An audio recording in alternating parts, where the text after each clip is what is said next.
سلام البنات، كي دايرين؟ لاباس عليكم؟ كي دايرين مع الصحه؟ كلشي بخير. راني غبرت عليكم بزاف وبزاف وبزاف والله البنات، حيت كنحط فيديوهات وما كتفاعلوش معايا بزاف باش تشجعوني وندير لكم فيديوهات جداد. المهم كنحط الفيديو ما تيطلعش ليا وسميتو، وكان اليوتيوب غيدي ليا القناه ديالي حيت ما بقيتش حطيت، ما كاينش تفاعل، ما حطيتش صافي ما بقيتش خدمت عليها. والمهم دابا تاني قلت نرجع تاني مع البنات، راه توحشوني حيت كاينين شي بنات كيكتبوا لي في كومونتير فين غبرتي انا جات، فين غبرتي علينا، واخا وصفاتك راه زوينين 100%، كنجربوهم بعينينا مغمضين. كنقول لهم انا الحاجه ما كنحط حتى كنجربها، والله العظيم حتى كنجرب الحاجه عاد كنحطها ليكم وبعينيكم مغمضين، ديروها في القياس في العبار في كل شيء. المهم اليوم غنجي نشارك معكم واحد الكيكه، واخا راني توحشتكم بزاف والله العظيم، الله اللي كيعلم. المهم انا غنشارك معكم هاد الكيكه ديال الحامض، كتجي زوينه وسميتهم. المقادير كاينين في اي بيت، زعما البيض والخمارات زيت سنيده راه كاينين في الدار، الحامض المهم كلشي كاين في الدار، حتى شي حاجه ما نجيبوها من برا. المهم عندنا واحد جوج بيضات، عندنا جوج خمارات، عندنا حامضه عصرنا العصير ديالها هو هذا، وليزيز ديالها فاش حكيناه هو درناه مع جوج كيسان ديال الفورص. عندنا كاس ونص ديال السنيده، انا مبغيتش ندير كاس ونص، درت كاس عامر بحال تقريبا كاس وربع ماشي ونص، وقبيصه ديال الملح واحد شويه، وكاس ديال الزيت. هادو هما المكونات، ما فيهاش شي حاجه كثيره، راه تنوضي دغيا توجدي الكوتي. المهم البنات بسم الله، نكتب الجبيضات،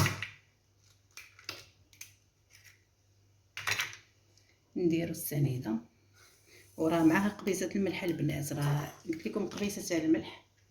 علاش كنديرو قبيصه ديال الملح؟ غير شويه باش الحلاوه كتقاد في اي حاجه درنا فيها الحلاوه، كنديرو فيها شويه ديال الملح باش كتجي مقاده الحلاوه مع الملحه كتجي بنينه. المهم انا غندير نطرب هاد البيض والسنيده ونرجع معاكم.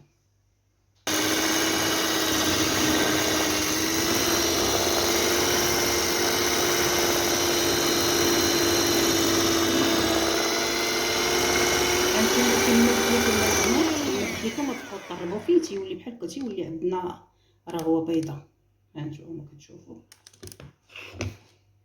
المهم البنات كما قلت لكم داك القشور ديال الحامض لي زيت اللي حكينا حنا خلطناهم مع جوج كيسان ديال الفورص مغربل. انا دابا غنزيد الزيت شويه بشويه،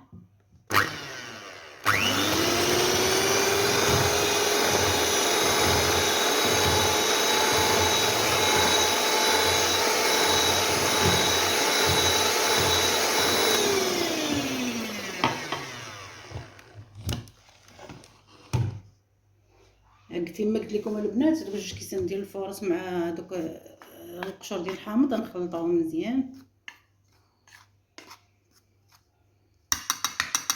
معبورين البنات، جوج كيسان معبورين، غير غربلوا الخمارات باش الكيكه تجيكم مهويه من الداخل البنات.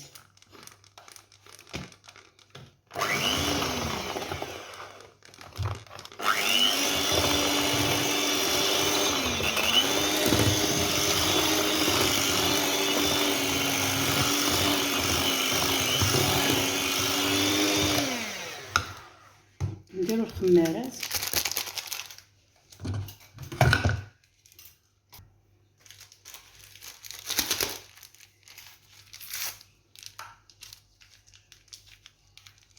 حنا كنغربلوهم ضروري حتى الصفايد ديال القهوه ولا غربال صغير.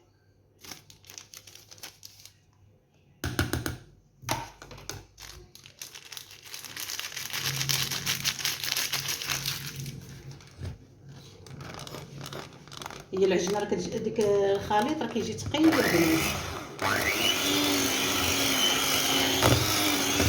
المهم غنزيدو واحد نص كاس ديال العصير الحامض داكشي اللي قطعنا، نطربو نزيدو شويه.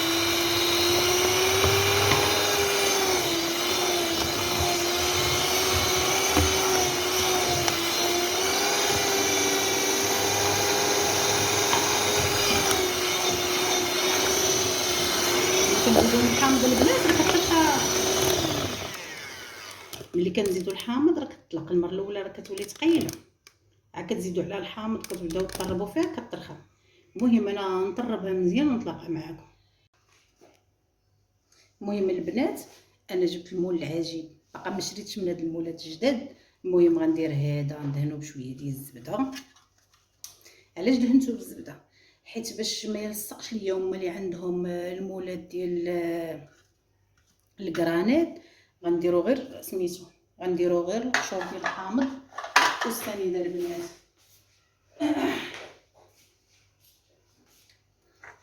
هادو قشور ديال الحامض كانوا عندي البنات هما مخلطينهم والليمون. كنجيب الليمون ملي كنبغي نعصرو كنحيد منه لي زيست ديالو وهو الحامض والليمون وخلطتهم في واحد القرعه وكنديرهم في الفريغو. الوقت اللي كنبغي سميتو قشور ديال الحامض ولا ديال الليمون كنلقاهم. غنزيد معاهم واحد العويشقه ديال السنيده البنات وتنخلطوهم.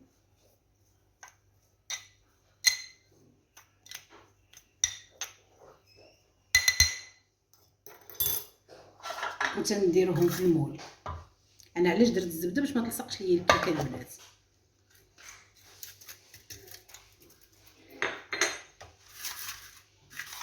كنلصقوها بحال هكا في الجناب باش يجي دوك القشور لاصقين في الكيكه من برا.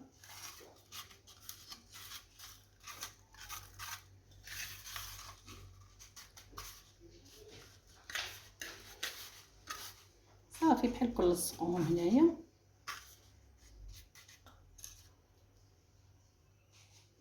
المهم البنات صافي دهنت المول.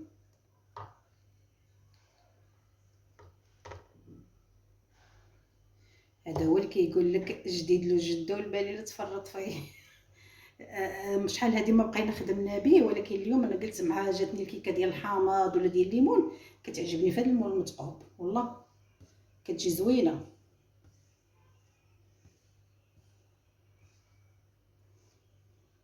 وصدقوني البنات والله عرفت الكيكه ديال الحامض اللي ما صدقتش، اللي ما كتصدقش ليه يجرب هذه وغتصدق ليه.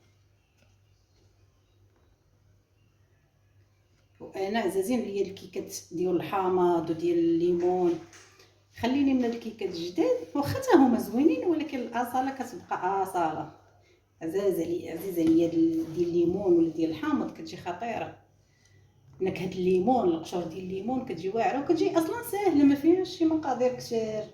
خاصك تبقاي توجدي هذه وهذه دغيا.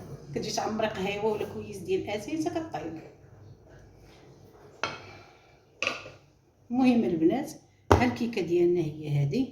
ندخلوها للفران ديال الضو ديال الغاز اللي يعجبكم. المهم كتديري الدرجه على 200 والدرجه على 200 وسميتو 200 150 صافي. وكتدخلوها كتخلوها تطيب ونتلاقاو.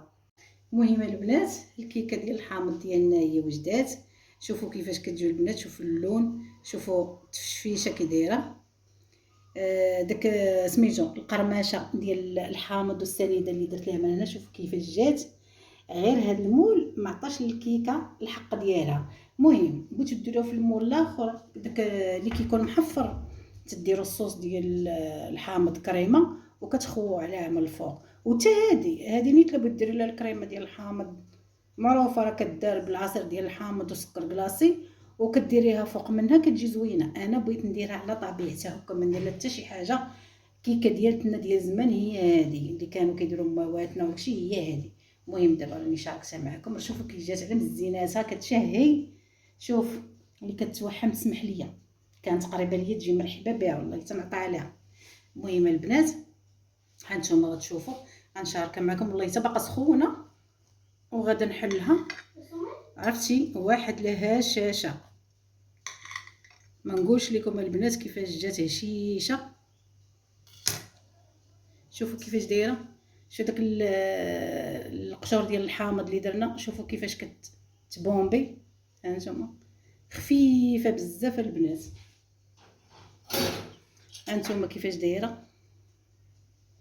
ها نتوما البنات هشيشه والله حتى هشيشه. عرفتي رطبه رطبه رطبه.